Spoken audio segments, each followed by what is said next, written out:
How's it going, guys, and welcome to RC Cincy. Today I am super excited, put the throttle cut on, super excited because this one's powerful, super excited to bring you the Conscendo Evolution 1.5 meter Motorglider. This has been completely, not completely, but most of it's been redone. They changed the way the props lock on with the actual lock nuts, and that come from the factory. That way I know they sent out to the older generation parts like that. This is normally $199 for the bind and fly, but now it went up to $229. I'm a little disappointed about that. It's 1.5 meter. It is a much harder, dense, EPO foam. It can run 3S and 4S. 4S, it is absolutely nuts how fast this thing is. You're gonna need at least a 5+ channel because this has safe and AX 3X, 4 channel plus safe, obviously. So this is a 8 channel, always have plenty of channels. Make sure you set up your rates, your throttle holds, very important with this powerful of a motor. This plane is capable of 100 miles an hour plus. Very, very fast. I'm currently running on a 2200 milliamp 50C rated 4-cell battery. I have a 2600, that's a 60C. I do eventually want to try 100C. So I think that's when you get over 100 plus, the higher discharge rating batteries. This can supposedly glide really well because nice big wingspan. It's got a little bit of weight to it. This foam is really dense and strong. Carbon fiber spars. It does have this cool pattern underneath to kind of see it when it's up above, right? What else? So it's really, really nice. Make sure you have a throttle hold on this. That's like probably the most important setting. I don't remember doing rates, unfortunately. So it's gonna be all or nothing. It might be a little choppy because I have to do rates next, but I will do that later. But I just forgot about it. And I'm gonna be 100% honest with you guys. I'm really disappointed with this airplane. Let me tell you why I'm disappointed. I think it's an RMA situation. Return to remark, whatever. I don't know. RMA, when you return something, you get something new. So what happens is, I've tried flying this at the airfield. I bound it the first time, got it working perfect, no problem. Went to the airfield, wouldn't bind. Had to rebind it. So every time I fly so far, I've had to rebind it. I don't like that. I think it's a bad receiver. I don't think it's a bad transmitter because I've had this transmitter for a while now. I think it's a bad receiver or something touching the contact points on the thing, making it think it's binding, or I don't know, but I think it's really the receiver. In my personal opinion. I'll try to turn it off and turn it back on camera for you guys to show you that it doesn't bind. Maybe it'll work from now on. Maybe I did the bind finally correctly. I don't know. So hopefully that's not the case. Hopefully it can be easily fixed. I have seen something before on forums where it said it had a binding issue, where you had to bind it each time. It's not a big deal. You literally put the blind plug in, pull it out, it's flashing. Hold this button in. You already have all your settings saved. You have to redo all the settings. So it's not the biggest deal in the world. It just sucks where it's at. The receiver's technically under here. They did run a wire up here up top for you guys to make it easier, so that's really convenient. That would have really sucked if you had to unscrew that panel every time. So we're gonna take off the throttle hold. We're gonna make sure the throttle hold is off. There we go. So we're gonna rip. This is really big and powerful. I'm not gonna be flying it close to us. This is a really fast, powerful plane. It literally, I could probably, on 4S, I can literally just let it go out of my hand and it'll take off. So I'm gonna do big power kind of loops. I don't wanna. So this is a very big Motorglider. I'm very comfortable in seeing it and being long ranges. DXM, the Spectrum receivers are very, very good at range now, so I'm not worried about range. I'm more worried about the sun getting in my eye, come around this way. And I'm gonna kind of start to do loops effort. I'm gonna just do basic flying. I will do some loops and rolls and stuff, probably at an airfield. I really don't feel comfortable doing it here. So that's barely at like 40% throttle. I mean, it's moving. It doesn't seem, I mean, that big of an aircraft to look like it's moving that fast. It's got some speed right now. I can put the data recorder to get a top speed. I will do that with the proper battery. I feel very, very comfortable flying this. I'm just doing bigger loops, so I'm gonna gun it. You ready?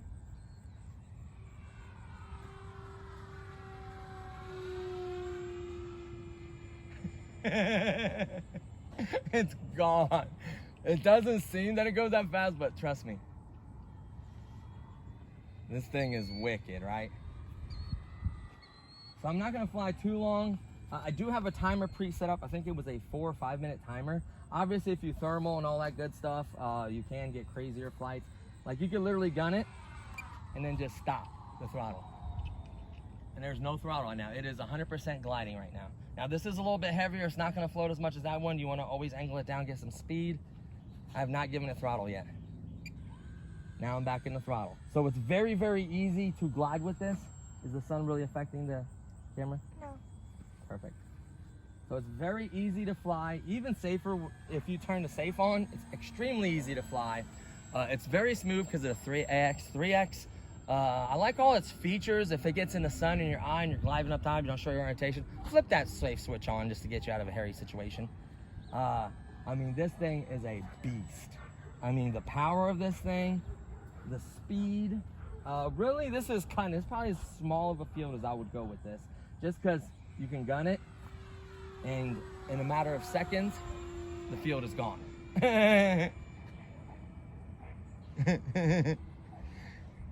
kind of do want to do a big power loop for you, but I'm not going to do it here. There is residential over there. I'm not technically flying over residential. Make sure you fly in your park. Don't fly over people. You know, use a little common sense. Airfield is honestly where I fly big planes like this. But just because we had the other one already, check that video out. The Radian video has been done. So that will be posted first, and then hopefully you can check this out as well. To the moon! Sorry, I should have told you. I could have done a big power loop right there, but yeah. It's very, very zippy, very peppy. This is no expos and no race. This is just out of the box, bind and fly setting.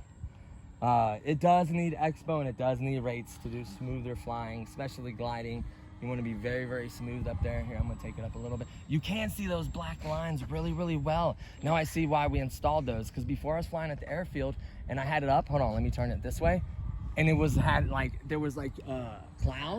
or whatever. I think I lost it. Tower, right?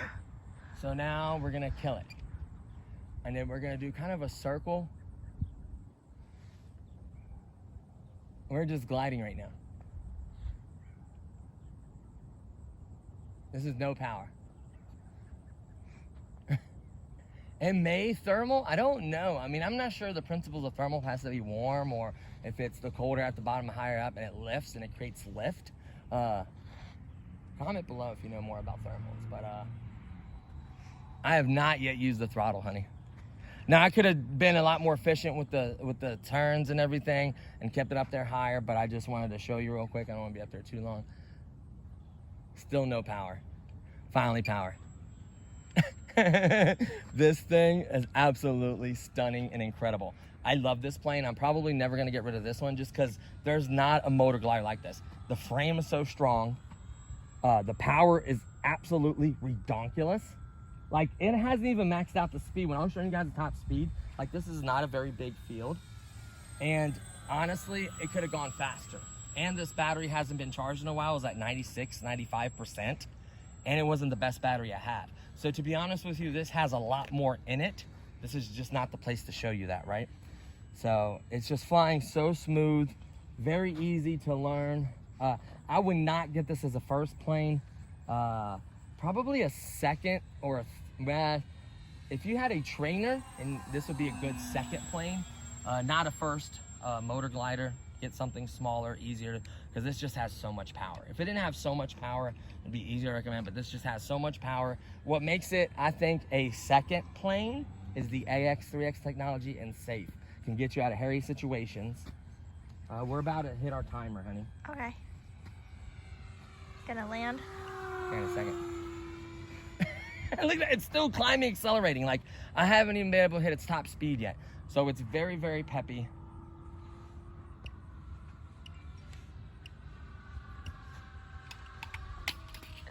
That's okay. What you got? My glasses. It's okay. Oh, yeah.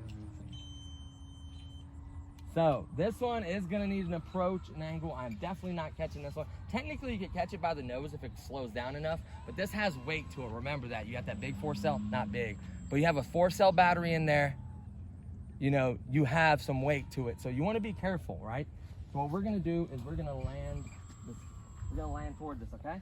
Okay. So I'm gonna go out, do a nice big pass, slow it down. See, what you want to learn is its stall characteristics up high. You don't want to learn them right here. So I know when this is gonna stall. Close to it, and then I'm gonna level out, and then I'm going to essentially kill the power and just bring it in non-easy. Just like that. That is how you land a glider. Now, taller grass ain't gonna hurt it. You can land it on some dirt or sand. I just don't want to get this crap in the motor, right? That's why I really avoided that. Throttle cut on. Make sure. Once your throttle cut is on, pick this bad boy up. Now, what you want to do is you always want to get all this grass. Now, in the wintertime, there's going to be dew. In the spring, summer, there's going to be dew. There's a piece of grass here. Make sure it's going in. Your throttle cut is on. Otherwise, do not have your hands around there. If any of that sand would have got in there, it would have damaged the inside of the motor and everything, and it could have got hair. So just make sure it's all wiped off. Obviously, nothing damaged it. Didn't even leave a mark on here. This is just grass, it wiped right off. So landing it in the grass is not gonna hurt it. That's gonna be no issue whatsoever. The motor feels good. The power's there, the responsiveness. Make sure the throttle cuts on, see? But you can see you have all your other control surfaces. Ailerons, there's butter smooth, elevator, and then obviously rudder. It's running these big long tubes right to it. Nice thick clevises. One piece right here that connects this side of the rudder. It's got carbon fiber spars all through it. Really dense, hard foam. Feel how hard that foam is. I mean, it's like rock solid. It's like one of the better foams, honestly. So the receiver is under here. You can see the wires right there. The ESC has a venting right here for it. We'll pop this hatch. I'm using an adapter. This does have the smart battery capability technology. So if you plug up a smart battery, you're gonna get like temperature, all the good stuff, because this is a smart receiver. You can put a GPS modular on it. You can put a bunch of modulars. We'll plug up to it.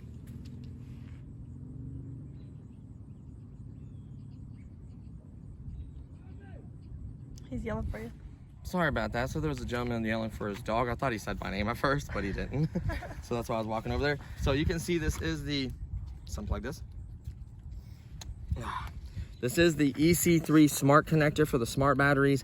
Obviously I have an adapter to XT60. You want your battery typically all the way back. You can make something and keep it there, but usually the wires and everything else does. Make sure you get that balance lead out away from the motor and the metal, right? And I just tuck it into the side. Battery strap is real chintzy in my opinion. It has to be really thin though. This is, like I said, a 2200 4S battery, 50C. So you go a lot more powerful, a lot more punch. Honestly, some of these cheaper Chinese batteries lie about to see. This may be like a solid 30. Spectrum, when they put 30 on the batteries, they're a 30. When they put 50, it's a 50. This may be a little off, maybe a 45 or so, but we can test that. There's current testing things, ways to test that. Honestly, it's not a bad battery. It's got a lot of punch, doesn't puff. It seems to perform well. It's just you can do better and you can go faster. So that's the battery I'm currently running. Plenty of room. I could fit a 2600 60C. So that one's got a really lot of punch. It's a really, really nice battery. And it's just a lot of fun. So, you know, so he's still hollering for his dog, sorry about that. So there's the stickers I was talking about before. I was at the airfield and they were like clouds, white clouds up there, and it blended in. I almost lost it. So these are very important to put on. It might not be a favorite. You can do your own design. If you have black stickers, you want to put some other weird design on or whatever you like, you know, no big deal. Oh, watch your plane. Watch your plane. Sorry, I thought he was coming. Really that's it. So the latch mechanism works well. Just make sure the strap or nothing is in the way, just to show you really quickly. It clips and then you press it to open it. You got these screws to hold on the wing. The assembly, I don't remember doing a video on it. Assembly was the easiest I've ever experienced. You literally popped in these right here. They pop in, pop these in, or no, were these on? remember? Why can't I remember? Yeah, you pop these in. Wait. Yeah, you pop these in and you put 4 pieces of tape. 1 here, 1 here, 1 here, and 1 here. So it pops in, and then 4 pieces of tape keeps these from sliding out. That was it there. And then 4 screws here. 1, 2, 3, 4. Obviously plug up the ailerons. Obviously connect the linkages, the elevator linkage. And it tells you which hole to put on. I do the most further out, give me the most control surface. You didn't have to mess with this. The bind plug rests right here. It's extended, so you just pull that out, put it in, and there is the bind plug right here. So there's the bind plug. So it's really very easy to set up. There's no point doing a video on setup and stuff like that, because it was just one of the easiest planes I've ever put together. I just need to know what's going on with the thing. So let's see if it'll bind. Let's turn off the controller and act like we're just coming to the airfield. And I want to show you what it's doing really quickly because it is important. So we'll keep the throttle hold on. System inactive. Okay, yes, thank you for telling me that. Okay, so what we're gonna do is we're gonna turn off. We're gonna pretend we get to the airfield, right? Turn that off. So we're just gonna grab any battery. It doesn't matter if it's not fully charged because we're obviously not flying. So first thing you always wanna do is turn on your this. Make sure you have, disconnect this. Make sure you have Conscendo. See that? 5-minute timer. See that? Yep. Make sure your battery's good enough. Then you just simply plug this in. And it should do a little dance, and it's level right now. It's not doing the dance. Now, sometimes you have to take the throttle hold off and get a little throttle. Still nothing. So basically, I have to bind this. Now, to bind it, all I have to do is obviously turn off this, unplug this, put the plug in, take the plug out. Oh, wait, it did it. Oh, you just have to be patient. You just gotta be a little patient. I waited a long, long time at the airfield. Maybe because it wasn't that long since you turned it off. It's still kind of remembered. No, I might not have been. Dude, that took forever to initialize. Did you see how long that took? Okay, maybe I'm wrong about that, but I promise you, we left it on the table for like a while. Maybe it was because it was the first time I set it up. I don't know, but feel free to use an adapter. You can buy the Spectrum batteries, the smart batteries, discharge themselves.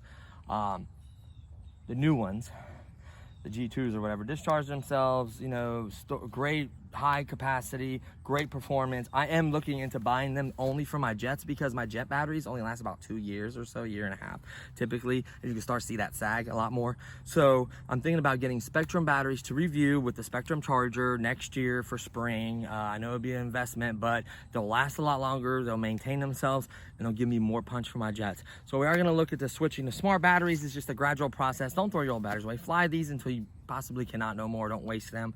And these are very, very cheap, by the way. I will link these. I picked up 2 of these for like $30-something, $40 for 2 of them. So they're very, very affordable. They're very punchy. This is the 2600 I'm talking about that does fit in there as well. It's starting to get a little bit puffy because it has a lot of flights on it. You can see it's a 2600 and you can see it is the 60 version. See that little red dot? It is a 60 version. This is the correct connector, so the only good part about this one is I could plug this one right up without the adapter. That is the good part about it, but it does not have this extra little wire in the middle for the smart capabilities, right? So technically it has telemetry and all that. I need to set all that up. If I would have had the smart battery, it would tell me the battery temperature and the battery voltage, but telemetry is only going to tell me a few things possible with the receiver, right? So yeah, look into that and set that up. Make sure you have a capable transmitter as well. So that's pretty much covering everything on this, guys.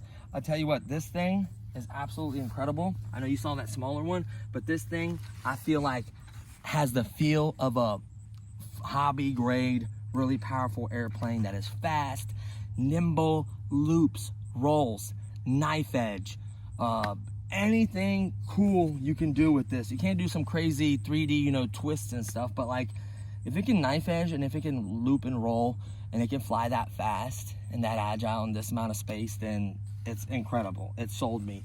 So I absolutely love this thing. I recommend it. I just wish it was $200, not $229. The price increase went across the cars and trucks and airplanes, so beware of that. So that's gonna do it for this one, guys. I had a lot of fun. Hopefully you enjoyed this video. Sorry I didn't have an unboxing and stuff because it was pointless. I do have a video for this coming out before its flight. I did his flight already, but it's gonna come before, just talking about all his features and stuff. I may combine those 2 videos if you want to check that out, or I may release them in 2, but check that out soon.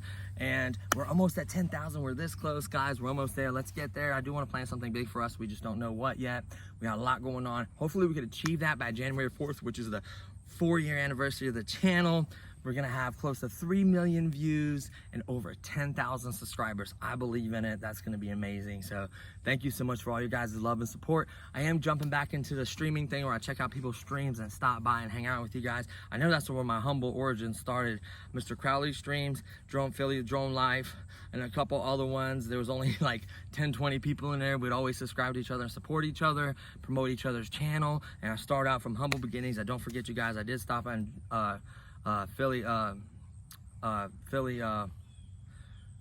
Drone or Drone Philly or whatever. I stopped by their channel. I'm terrible with names. I know exactly what I'm talking about. Stopped by, hung out for a little bit. That was really fun. I really miss it. They talk about a lot of interesting stuff there, a lot of good information, so don't feel free to stop by there. I think he's at 6,000 something subscribers. He should be easily at 10,000 for the hard work and everything he puts in, plus a lot of those guys as well. So thank you to all you guys. You guys rock. And thank you to all you my subscribers and all the viewers and everyone. Thank you so much. Feel free to comment any questions, anything like that. Family friendly, please. And that's gonna do it for this one. So that was a mouthful. So thank you so much, guys, and I'll see you on the next one. Peace.